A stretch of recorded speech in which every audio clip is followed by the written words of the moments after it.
Hey guys, so this is lesson 7.5, slope fields. So for example 1, it says find the solution to the differential equation dy dx of x minus y. Now from the previous lesson, usually we would try to like cross multiply this and solve, but the problem is that this is a grouping, so we have an issue. So this is actually not able to be separable, so we actually won't even look at like how to learn like how to do that this year. So I just kind of wrote right here, this is not separable. Okay, we will not learn how to do this year. Okay, so in other words, it's not needed for Calc this year, so I think it might be in Calc 2 or 3, but for Calc AB, you don't need it. Now, the reason why I'm even showing it is because slope fields come in handy when you get something that can't be separable. So it says, unfortunately, even though this differential equation looks fairly benign, we cannot solve it because the equation is not separable. However, even though we can't solve it, we can get an idea of what the solutions to the differential equation look like by creating what's called a slope field for it. Okay, so slope fields are pretty cool, actually. We're going to do a couple, like at least a couple on our own right now, but it says specifically, suppose that we were given a differential equation in the form of dy dx of f of xy. Then for every point xy in the plane, we know the slope of the tangent line to the solution curve. So by sketching the slopes as many little tangents on the plane or in the plane, we can visualize the solution curves to the equation without necessarily having explicit formulas for the solutions. So in other words, like what we're going to be doing is, so yeah, we can't find the by separating the variables, but what we can do is we can plug in individual points and just kind of graph what the slope would look like at those points as like little mini tangents, and it'll give us an overall picture of what our solutions would look like. So if we kind of just start get right to it. For example 2, it says consider the differential equation dy dx is equal to negative x over y. So we just showed by separating variables that the solution to this differential equation was in the form of, and we got plus minus the square root of c minus x squared. Okay, cool. So, or that it's the same as if you had x squared plus y squared equals c, which we know this is just an equation of a circle. So now we're going to actually try sketching a slope field for it. So this is what we do. So we're going to look at the derivative we're just going to pick some points. So let's just kind of stick with the inner circle here and just kind of look at what happens. So for example, I'm going to look at dy dx for the point 1, 1. So if I put 1, 1 into here, I'll get negative 1. Okay. So if I go to that coordinate 1, 1, negative 1 slope would look like this. So it's going to be that negative slope. So I can do this as many times as I want and kind of fill this up. So I'm going to look at the next one, 0, 1. So if I go 0 up 1, if I put 0 in for x, that's going to make the derivative just equal 0. So the mini tangent or the derivative being 0 means that it looks like this right there at 1. Okay, so let's keep going. So dy dx, let's say that we try negative 1, 1. So negative 1 up 1. If we put negative 1 over 1, it's going to be minus a negative 1 or positive 1 over 1 or 1. Okay, so you get a positive 1, so at 1, 1, we get a positive 1 slope. Okay, so then dy dx, let's try 1, 0. So at 1, 0 right there, if you put 1 divided by, well, negative 1 divided by 0, it's actually undefined. So an undefined tangent line is just a vertical line. So it looks like this. And we'll just keep going until we get some sort of pattern. So we got 0, 1 undefined. So let's try 1, negative 1. So if we go 1, negative 1. So if I put 1 over negative 1, I would get just a regular 1. So that's going to look like this. Let's scroll down a little bit. Let's see, I did 0, negative 1. So if I put, let's see, 0, negative 0 over 1 just gives you a 0. So right here we got 0, Okay, I don't know if you guys can kind of see the pattern that's happening. Let's let this focus. There we go. Okay. Let's try -1, -1. So that's going to be minus a -1 or +1 over -1 is -1. Okay. So as you can see, we get kind of like what looks like a circle. And if you kept going in this pattern, and I mean, we don't have to do any more than that. We can kind of get an idea. So what's going to happen is if we tried, for example, like 2, 0, we would have, you know, -2 over 0 or undefined. So all of these are going to be all undefined going this whole way. Whether it's negative or positive, it's over 1. All of these are going to end up being zeros. Okay. And then you can kind of get an idea of the other one. So anything that's over itself is just going to give you a 1. So 2, 2 is going to be -1. 3, 3 is going to be -1. 4, 4 is going to be -1. These are going to go this way.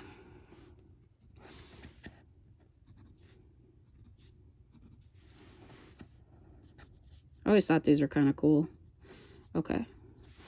And then everything else in between is just going to be slightly smaller. So like if you thought of like 2, 1, the coordinate, -2 over 1 is -2. So it's just going to be like a little bit steeper at that point. So it's going to be like this. And that's going to be kind of like what happens for all these. So they kind of start curving towards the graph.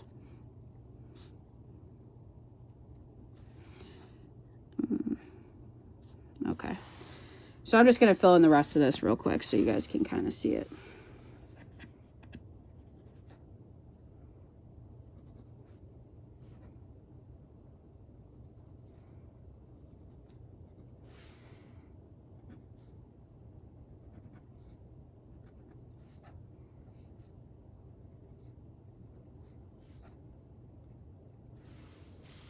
It's not great, but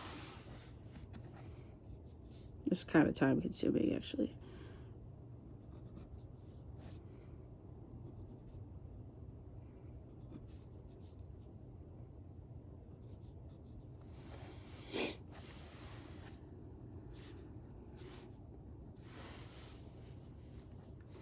Okay, so I mean, this is going to take me a while, but you guys can kind of get the general idea of what's happening here.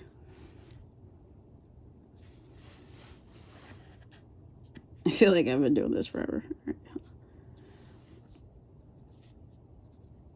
Okay, I'm just kind of completing the pattern. There we go, something like that.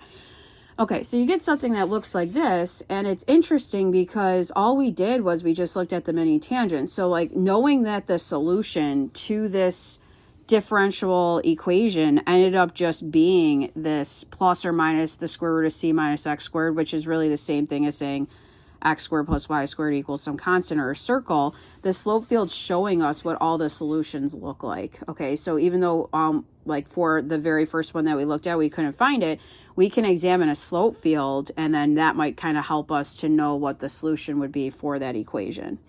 Okay, so it's kind of cool. So in other words, when it says, what do you see? I just kind of wrote a circle. Ooh. Okay, so then turn the page. So let's try some more questions. So for for this one, it says, so we see that the slope field provides us with a picture of the solution of the differential equation, even though we did not actually solve the equation.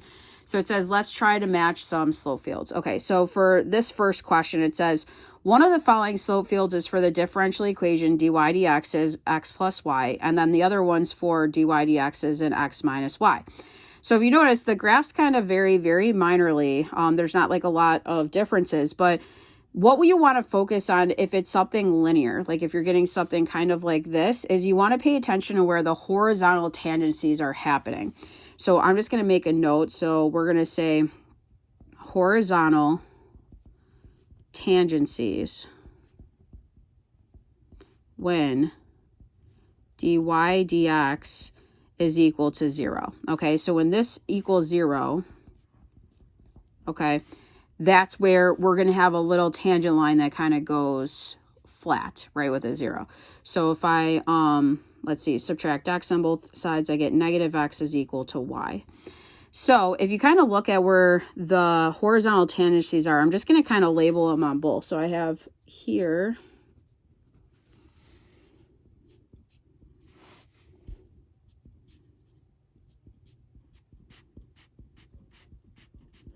okay, on that one.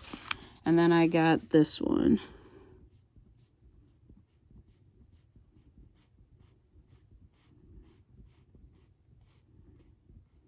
Okay, so those are where they're all horizontal. So in other words, I know that the solution is going to end up being the one that looks like the equation y equals negative x.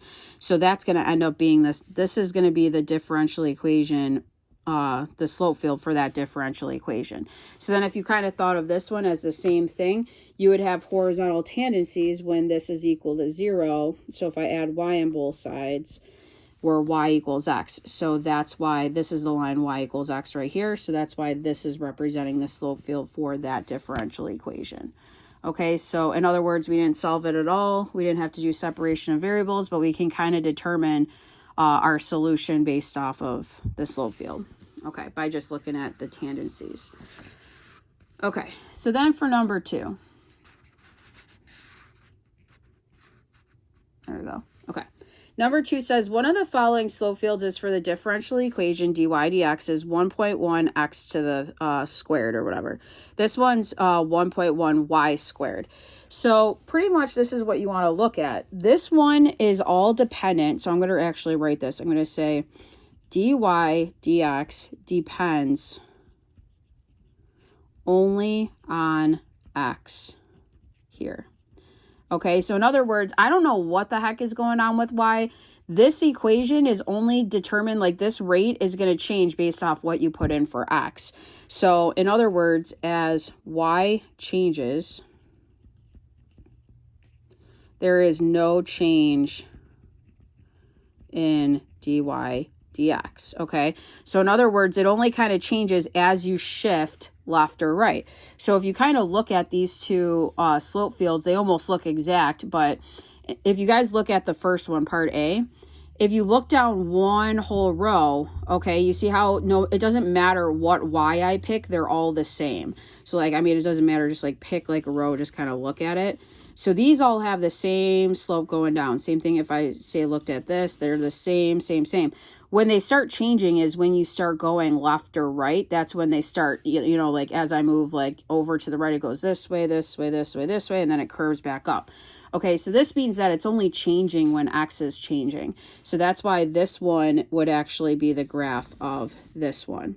So you can imagine the reverse is happening on this one. So for this graph, dy dx depends only on y. Okay. So the same thing's kind of happening. Like, I mean, you can kind of look at one whole row. You see how these are all the same? So it doesn't matter going left or right, but as you change what y is, so say I look up here, or even down here might be a good one. It's almost like vertical at that point. It changes as I move down on y. Okay, so that's why this one's going to be the answer to that differential equation. Okay, so then turn the page. Okay, so then for number 3, it says match the slope fields with their differential equations. So this one's kind of cool. So you have to remember that whatever the solution is, or the equation for y, because that's like what we're trying to figure out is what is y. So these are all giving me derivatives. So if you want to know what y is, so kind of sometimes think backwards. So for example, if you kind of look at number 1, if you have dy dx is sine of x, think of like, what's the integral of sine of x? So you would end up having y is equal to negative cosine x plus c. So you're trying to look for which one of these slope fields looks like negative cosine of x. So if you kind of look at it, the only one that looks like it's kind of curving like a cosine or sine type curve is letter C. So that's going to actually be what matches with it, is C. And if you want, you can kind of trace it out. Like if you picked any point and kind of followed the solution, it starts looking like what cosine looks like. Okay, so that's going to be the slope field for the differential equation. So then if we kind of look at number 2, again, it's easy when you have just x, y in there, because try to find horizontal tangencies. So we kind of did this one already. Set So set this equal to 0, right? So y equals x. So you're looking for which one has horizontal tangents where it goes like across this way. So it looks like this one would be your answer because we have horizontal tangents at y equals x. So that would be choice D, or that we can call 2. Okay, so then for this one, same thing. Find horizontal tangents. It's just a 2 minus y.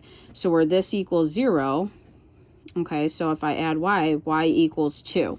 So I want the solution set to look like it kind of follows y equals 2. So this looks like almost exponential to me. So like I'm looking at this one. You guys see how it's like y equals 2 is this line right here? Okay, that's why that one's going to match with that. So that's an A. So this is choice 3. So then B, like I said, if you guys look at number 4, it's saying dy dx is equal to x. So think backwards. Like if you were to take the integral of that, it would be y is equal to x squared over 2 plus c. So we have some sort of x squared going on. So naturally our slope field is going to look like an x squared. So I mean, you can kind of trace it out in there. If you were to follow the solutions, it kind of looks like that. You know, you're getting, you know, solutions that look like an x squared type function. So that's going to be going with choice 4. Okay, cool. So then for number 4.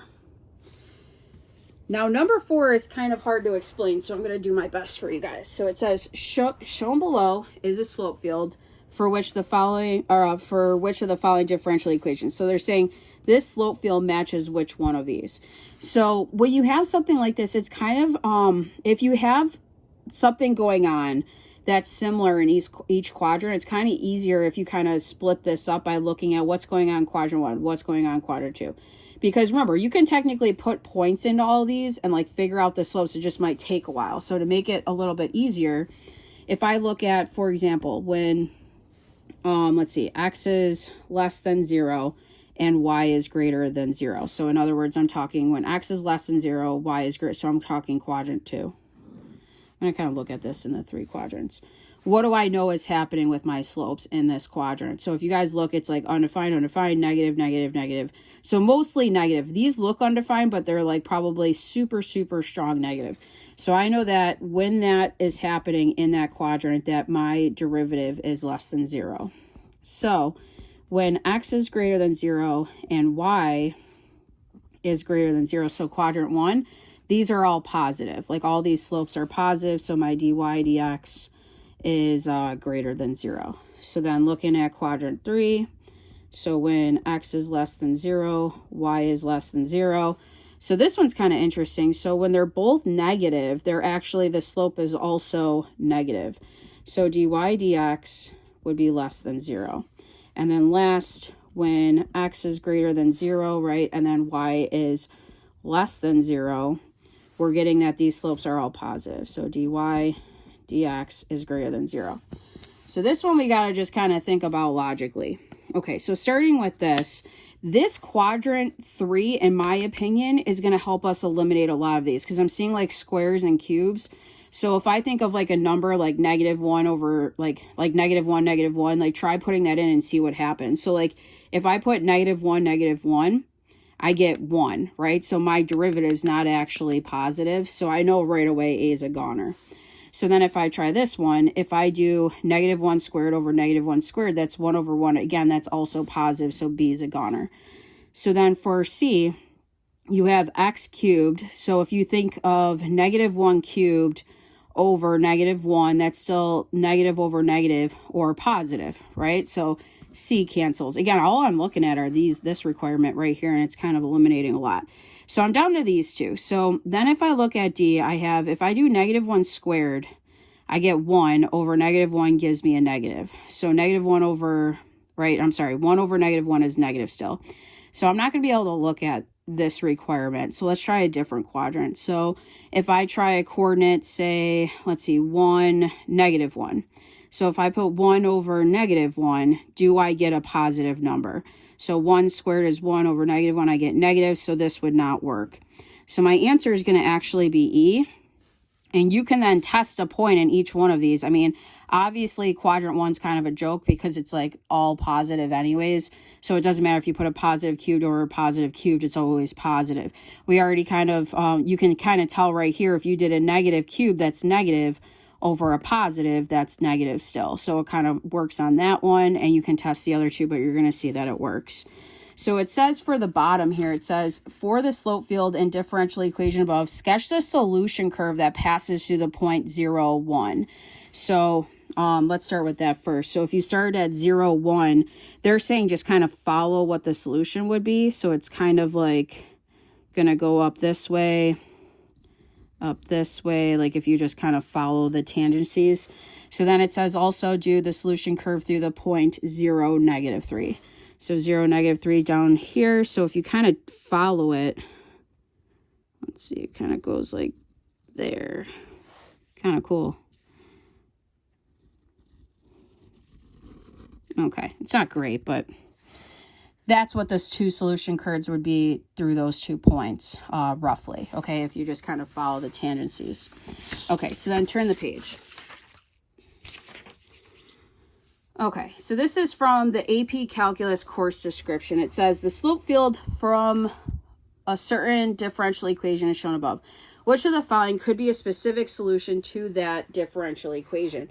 So just looking at the slope field, you're trying to find any patterns that happen or any equations that you can kind of see happening.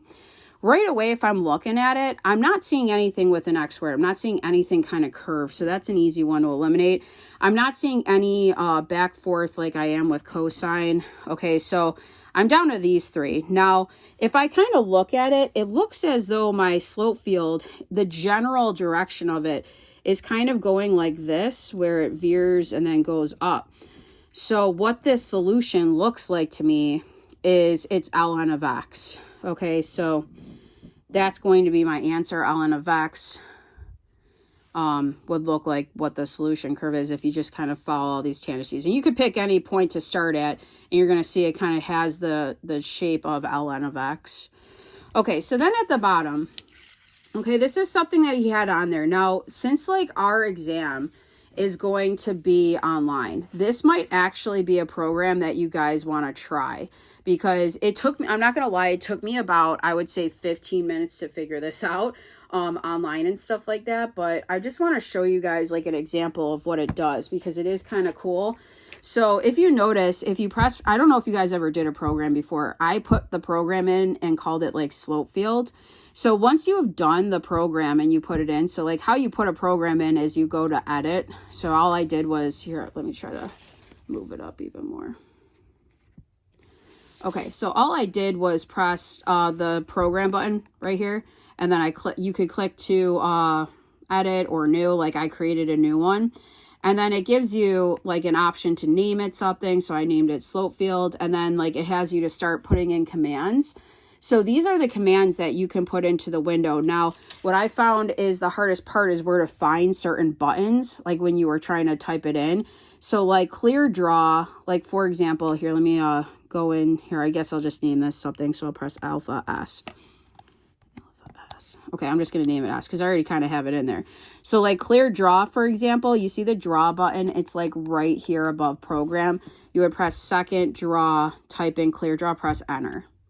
Okay, so then you would press enter again. Okay, and then like you just kind of keep going through this. So what I'm going to do for you guys is I'm going to put the actual like buttons, like where to get it on online. Like I have like a worksheet that I followed, and I was able to follow it pretty easily. The only one I couldn't find was Y1, and that's just alpha trace is how to get to Y1. So once you do it, I just want to show you guys what happens. So let me quit. Okay, so if we go back to the first example, okay, this one, where we got the slope field. So once you have this program in, just to show you guys like the benefit of having it. So say they just asked you to solve that and there was no slope field involved, and like you did separation of variables and like you got your answer. You could have just went to y equals, typed in negative x divided by y. So alpha y, okay. You don't press enter. If you press enter, it's going to say error, because like right now your calculator is like, what the heck are you trying to do? So you just scroll down a little, and then you press second quit, and then you go to your program, and then like I said, I labeled mine as slope field like this. So you click enter, and then enter again, and then it takes you your graph, and it actually graphs that slope field for you, which is pretty freaking cool. So it's showing me that my answer should be like just the equation for a circle pretty much. So I think it's worth doing, especially if you have like an online exam, like no one's clearing your calculators or anything. And he actually suggested that you guys have this in there. Usually every exam has at least one slope field question. So I'll attach like a separate sheet that tells you where to get the commands in your calculator. Okay, so that's all I have for you guys. Thanks.